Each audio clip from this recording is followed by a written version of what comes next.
Dorothy Whitmer, who is joining us from over there in Minnesota. One of the things we try to do here in the state of Wisconsin is always learn from others and collaborate regionally with our lake partners across the Midwest. And that's part of what we're up to here and learning about a Lake Steward program that Dorothy and her colleagues on the Gull Chain of Lakes Association in Nisswa, Minnesota have been working on. With that, I think we'll turn it over to Dorothy. I'll stop my share, Dorothy, if you want to hit your share screen button, and we'll get you off and running. All right, can you hear me all right? We can hear you just fine. Welcome, Great. and thanks for being here. All right, thank you for inviting me to the real Northwoods. I'm Dorothy Whitmer, a retired physician, gastroenterologist, and founder and volunteer for Gull Lake Steward. That's the Gull Chain of Lakes Association in central Minnesota. And my slide isn't moving. Let's see. Patrick, do you have a suggestion? Oh, here we go. Perfect. Gull Lake Steward is a water quality initiative based on the idea that what happens on land determines what happens to the water quality of the lake. We work with lakeshore owners. A wonderful guy named David, leading a nonprofit in Itasca County, that's the headwaters of the Mississippi, called me in frustration. He had 30 trained shoreland advisor volunteers to advise lakeshore owners, native plant giveaways, shoreline restoration funding, but no lakeshore owners who were interested. Does this sound familiar? He said, please tell me that you have the magic pill. I said, David, we have the magic pill. It's called Lake Steward, and it works by unleashing the power of your lake association. Our members are fired up. We have 130 new members this year. We have answers to what's wrong with the water quality of my lake. And answers means solutions and creative, effective partnerships. I'll show you how that worked for us. And best of all, you have a healthier lake. The Northwoods Six Counties are in the northern hardwoods portion of Wisconsin. We are in the same biome, right in the middle of Minnesota, where we have mixed pine and broadleaf forest. Gull Lake is 10,000 acres in the sweet spot of a 2.5-hour commute from the Twin Cities, so it's a popular lake. We have one of the 5 largest lake associations in the state. Our natural lakeshore looks like this, one of our Gull Lake Steward properties.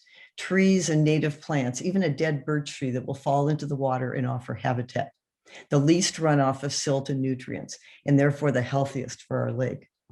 But right next door to wonderful natural lakeshore can be what we call lawn down to the lake. How did we get from the left side of the photo to the right side? It takes a lot of effort. Cut down the trees, pull out all the native plants, put in a lawn and mow it to get shallow roots. The lawn gets compacted and becomes a racetrack for runoff. Dump on the fertilizer and herbicides, and don't forget the beach sand blanket and some boulders for good measure. You are left with a desert with no shade or wildlife habitat. Minnesotans became so alarmed at the loss of forested lakeshore that 50 years ago, we passed the Shoreland Management Act. Shoreland was defined as as within 1,000 feet of a lake with minimum lot size and setbacks. Maximum impervious coverage, like homes and outbuildings, was 25%. No intensive clearing of trees, no fertilizer or pesticide near the lake. But the catch was enforcement was left up to local government, the cities and counties.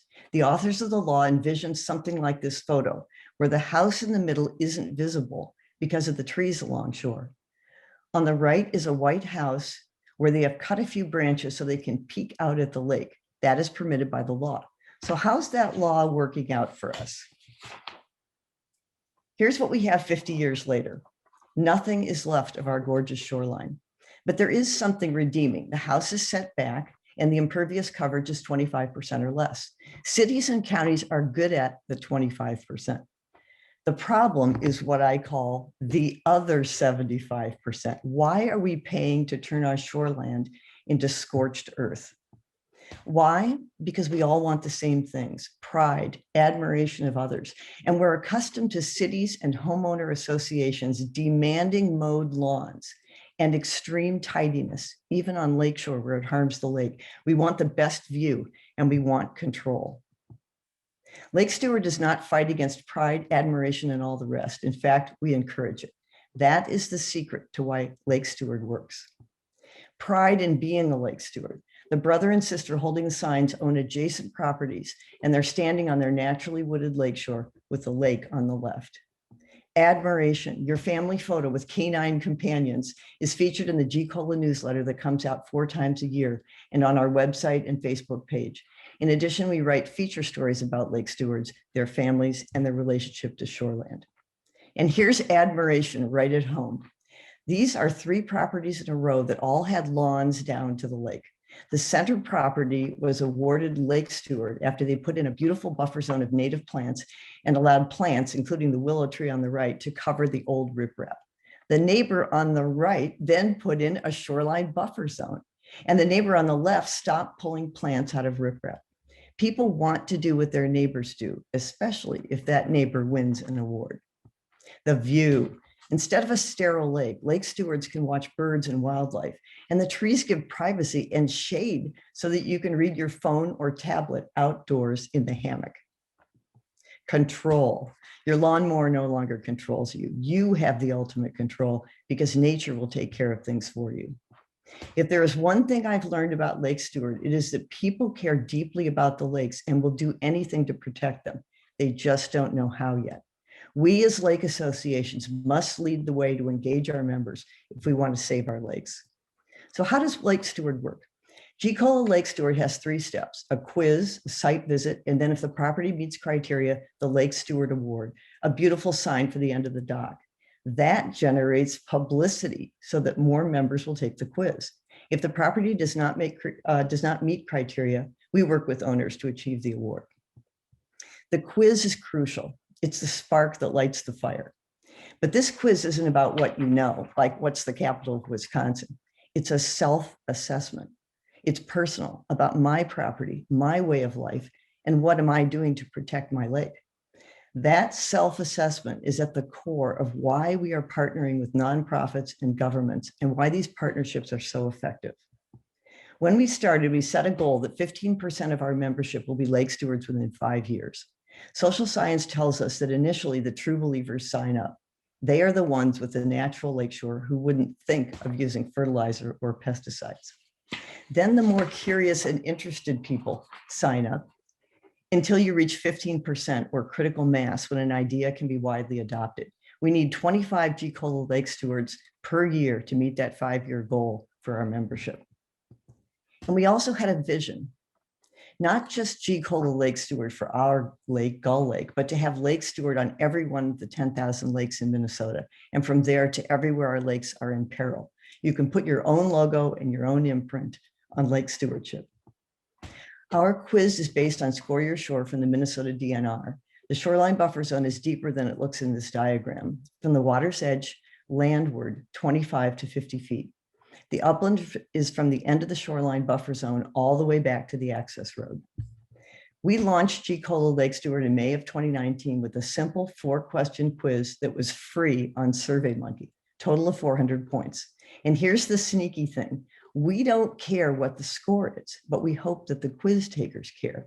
High scorers are great because they set an example, and low scorers, if they make changes, will be the ones to have a positive impact on water quality. We want to engage with everyone. The 4 questions are the use of broadcast fertilizer and pesticides, presence of an unmowed buffer zone of native plants, an upland that is at least 50% native trees or plants, and the presence of plants in riprap. On Friday of Memorial Day weekend in 2019, we sent out a link to the quiz to our 614 email addresses. I waited 3 days to look at the results. I was just hoping for a handful of responses to get us started. Well, we had 100 responses in 3 days. By midsummer, it had grown to 150. The quiz took an average of 3 minutes to complete, and 100% of people completed the quiz. We went on 28 site visits that summer and awarded 23 GCOLA Lake Stewards. 82% is high because we attracted the true believers who already had natural lakeshore. 4 of them made changes, but you could argue that if we just award 19 properties, we're just patting ourselves on the back. But then the Lake Steward signs go up, and that generated the publicity that inspired more people to take the quiz. The next year, we put Lake Steward on our membership renewal forms. We sent out the quiz again in May and received 50 more responses. We did 39 site visits last year, and awarded 28 Lake Stewards, 72%. That's down from 82 to 72 because we're getting the curious and the interested people involved. That gave us 51 Lake Stewards by the end of the season and over 100 candidates. On these maps of the Gull chain of lakes, each G-Cola Lake Steward is marked, and you can see the increase from 2019 on the left to 2020 on the right. And we found something else interesting. The locations are not evenly distributed, they cluster. That's because Lake Stewards influence their neighbors. We are going to take advantage of that with our Lake Steward Ambassador Program. We will recruit a Lake Steward in each neighborhood to contact neighbors and ask them to take the quiz. By the end of the season, we had over 2 miles of Gull Chain Lakeshore under Lake Steward protection. We had over half a mile of shoreline that was improved, including 3 completed shoreline restorations and 2 more that were started. 7 people gave up fertilizer and pesticides, which we were told could not be done. Many Lake Stewards pulled out invasive plants that we identified at site visits. So now the question was, how do we bring the success of G-Cola Lake Steward to every Minnesota lake? We spent about a year working on that problem. And on April Fool's Day, 2021, we launched MLR Lake Steward. This is me having fallen off my windsurfer, doing a spoof on MLR with my hands in the air. MLR is Minnesota Lakes and Rivers Advocates, a 501c4 nonprofit that advocates for lakes and lake associations. I see from Mike Engelson's talk that Wisconsin Lakes is similar. Jeff Forrester is the executive director of Minnesota Lakes and Rivers Advocates, and I've been a member for many years. We set up a 10-question quiz that was more comprehensive than G-Cola's to cover a wide variety of lakes, and MLR took responsibility for receiving quiz results and sending them to each lake association. When we launched April 1st with a webinar, 38 lake associations signed up. 25 of them now have active programs. And that brings us to the question of naturalists. G-Cola Lake Steward is honored to have 2 great naturalists, Chris Dreesen and Sheila Johnston. They go on site visits with me to identify native and invasive plants, and they give advice to homeowners on lakeshore management. But we had found that other lake associations setting up MLR Lake Steward programs statewide had a need for naturalists. Enter the Midwest Glacial Lakes Partnership, an organization to promote fishing habitat in 8 upper Midwestern states. Lake Steward formed a unique partnership with the soil and water conservation districts of 2 Minnesota counties. In May 2021, that partnership was awarded a $95,000 grant to pay 2 graduate students from Bemidji State University to act as naturalists and teachers for the new MLR Lake Steward programs in those 2 counties. I find it so gratifying that the Lake Steward idea is supporting our young graduate students as they learn to protect our natural resources. Now we come to the episode of snatching victory from the jaws of defeat. Here's a problem we're struggling with throughout the lake chain in our 4 cities and 1 township.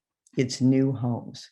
The people who build these homes do not live here until the home is finished, so we can't contact them, and they aren't members of G-Cola.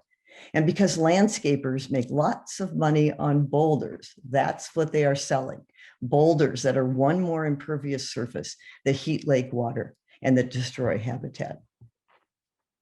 To make progress, we needed to work with local government. Remember, they're tasked with carrying out state law on shoreland. And we decided to start with my city of East Gull Lake. But what are you going to say to them? We worked on this problem for over a year. Paul Radomski, the scientific expert for the Minnesota DNR, told me that no city or county government had ever partnered with a nonprofit for environmental causes, but that many had tried and failed. Jeff Forrester agreed. What happens is that the nonprofit demands something and the city says no. But here's the thing, we had just partnered with 2 counties on a project to get naturalists. And it worked because we have a solution to offer. We decided that failure was not an option in approaching our first city. The city is very dependent on the water quality of Gull Lake and 2 other smaller lakes.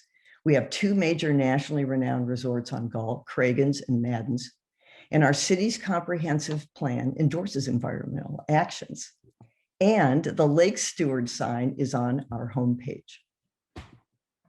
We decided that our approach had to be about Gicola Lake Steward. It had to focus on new construction, and therefore we had to target, the land use application. Yikes, this is hallowed territory. Here is East Gull Lake's land use application. Page 1 on the left asks who you are, what you want to do, and it all fits neatly on one page. Page 2 on the right is the instructions. And I noticed that there was extra space on page 2. The paragraph we added is highlighted in yellow.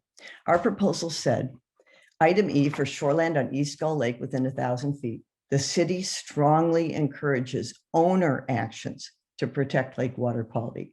Take an optional quiz, takes less than 3 minutes, get the award, go to Minnesota DNR for more information. And the quiz is also at gcola.org. I presented the proposal in person at the June 1st City Council meeting, and it passed unanimously. I am so proud of our mayor, Dave Kavanaugh, and our 4 city councilors for their vision and support. In conclusion, here's our overall strategy. I view Gicola Lake Steward as a testing ground for ideas. We're working with the city on new construction. The county infrastructure is allowing us to apply for grants to bring Lake Steward statewide. We awarded our first HOA in June. We have our first resort candidate, and we have plans to develop a package of incentives for them. And as we develop these ideas, we can offer them statewide in Minnesota, to the Northwoods of Wisconsin, and to the 8 states of the Midwest Glacial Lakes Partnership. But it all starts here at home with our first Gicola Lake Stewards.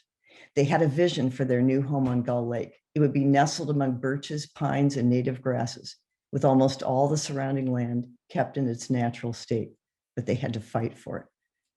Our lake stewards are the solar plexus of the effort to save our lakes. My email is lakesteward@gcola.org. Thank you for listening.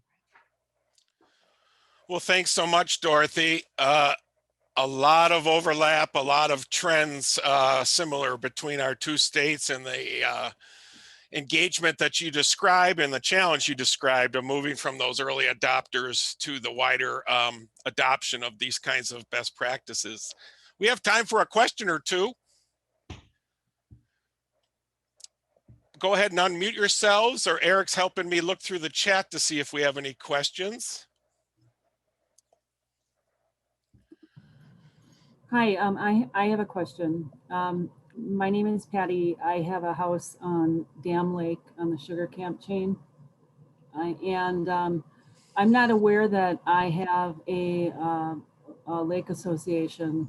How do I find out that information? I've owned this house or this property since 2012, and I've not been aware of anything like that. And I have lots of concerns about shoreline erosion, and I am absolutely just thrilled to death with what you have done here. This is amazing, and I would hope that we could do something like that near me. I'll jump in, Dorothy. On the Extension Lakes homepage, we have something we call the Lake List, which is a listing of the water organizations we are informed and know about across the state, hundreds of them. And so if you Google Extension Lakes and look for the Lake List by county, you can search for lake groups to see if there's a lake group for your area. We can also help you at Extension Lakes form a lake group if you don't have a lake group for your organization. Thanks for that question. Thank you. I think we have time for one more question if someone has one. Yeah, Bob Mott. Dorothy, I put this in the chat. What were some of the pushbacks you had to your program, and also how did you respond to those pushbacks? Now, are you talking about establishing the program? Yes. Well, I have to say, everything that's happened with Lake Steward has been completely amazing to me and overwhelming and positive. And I don't know why. We're kind of overwhelmed with success. It didn't start out well. I got a quiz in my email inbox, and I thought, oh, I have this great shoreland. I'm going to take this quiz and I'm going to do a great job. And I flunked. And that was that was my starting point for Lake Steward.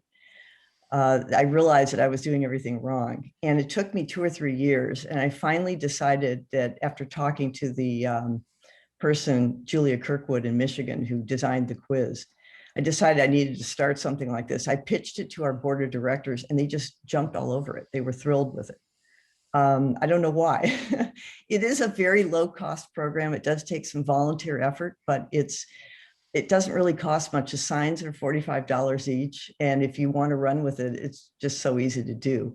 And the people love their lakeshore, and it's their whole way of life. So when you show up on their lakeshore, they're just thrilled. I don't know for sure if that's why we have so many more new members, but I suspect it's the Lake Association doing something personal that really excites people. And some of our lake stewards weren't Lake Association members before the program started and got excited about it. Now, pushback, as far as when we visit the properties, one of our biggest problems is the fertilizer and pesticide use. And people know that that's on the quiz. They know they're going to be asked to stop, but many of them don't want to. They want us to come and look at their property, and then they want to say no. We're getting that more this year than the past 2 years. But I'm not daunted by that. I think that's kind of where a lot of people are, the tidiness, the perfect lawn. We're selling a different vision. And as we continue our articles and our newsletter and all the publicity we're doing, that message is going to get across. And we have, as I said, 7 people who've given up fertilizer and pesticides, and we have more coming. Thank you very much. Thanks for that question. And thank you, Dorothy, for joining us and sharing the story of Lake Steward program in Minnesota. Thank you very much.